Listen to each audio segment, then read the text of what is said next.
Mismong si Pangulong Ferdinand R. Marcos Jr. ang nagsiwalat ng impormasyon hinggil sa patuloy na pamamayagpag ng operasyon ng iligal na droga sa loob ng New Bilibid Prison. Paglilipat sa tinatayang 200 high-profile inmates, ikinakasa si Alvin Baltazar na Radyo Pilipinas para sa Balitang Pambansa Live. Naomi, nananatiling buhay ang operasyon ng illegal drug business sa loob mismo ng National Bilibid Prison sa Muntinlupa City. Yan mismo ay galing kay Pangulong Ferdinand R. Marcos Jr.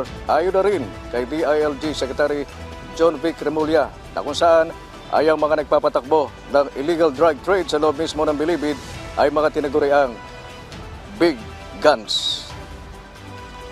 Ito sabi ng kalihim ang may nasa 200 high-profile inmates na pinaniniwala ang nagsisilbing mga supplier ng ipinagbabawal na gamot sa buong bansa.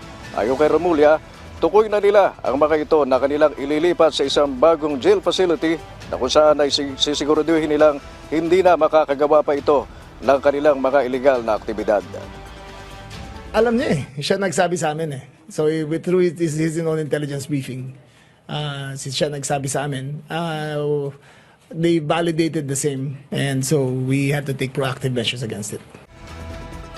Kaugnay nito'y sinabi ni Remulla na lumalabas sa paunang report na kasabwat sa patuloy na pagkakaroon ng operasyon ng droga sa Bilibid ang ilang kagawad mismo ng National Bilibid Prison.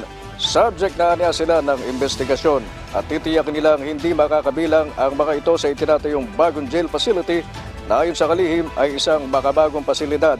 Tigil na, sabi ni Remulla, ang anumang klase ng komunikasyon sa lilipatan ng mga high-profile inmates sa hinaharap.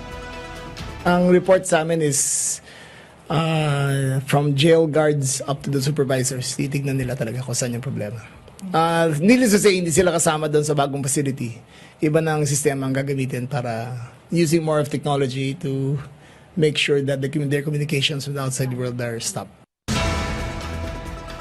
Naomi, kumbensido naman si Remulla na hindi na mamamayagpag ang operasyon ng illegal na droga sa Bilibid kung walang pinag-uusapang pera. Malakihan niya ang salaping pinakikinabangan ng mga tiwali na kahit noong panahon noong nakaraang administrasyon na kung saan ay pinosa ng NBP na mga sundalo, partikular ng Philippine Army, ay nakorap din ng mga ito. Kaugnay nito ay magsusumitian niya ng report ang pamunuan ng National Bilibid Prison ukol dito. At ito'y sa gitna ng pagsisikap ng administrasyon na matigil na ang ganitong underworld activities na matagal ng problema at nagpapatuloy. Mula sa Palasyo ng Malacanang, ako naman si Alvin Baltazar ng Radyo Pilipinas para sa Balitang Pambansa. Maraming salamat, Alvin Baltazar.